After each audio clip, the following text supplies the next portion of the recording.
Hey, what's going on, guys? Hey, welcome back to another episode of Bad Beast Barbecue. This is part two of our pinter experiment. If you guys saw our earlier video on the pinter, we showed how to set up for the brewing of the beer. If you hadn't seen that, then check out this iCard at the top here so you can check out the beginning. But this is part two here. Today we're going to be adding the hops or the hops oil, and we're going to be getting it ready for conditioning, okay? So we're going to go ahead and take this over to the sink, and we're going to get all those steps completed, and then we'll get it in the fridge, and then we'll talk a little bit more about it later. So let's go.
All right, guys, so we have the pinter in our beer fridge here, down here in the man cave.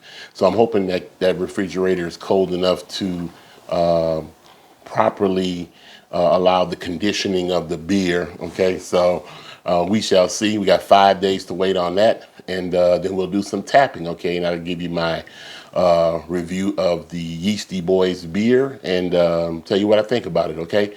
So, hey, that's about it. Short video tonight. This is part two. Part three will be in another 5 or 6 days or so. So, as always, hey, thanks for joining us tonight. And like we always say, where there's smoke, there's fire. And if it's fire, then damn it, there just might be a barbecue there.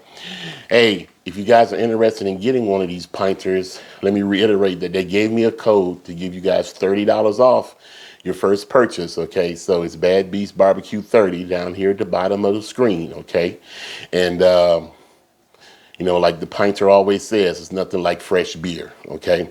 So, hey, as always, hey, we'll see you guys around the smoker.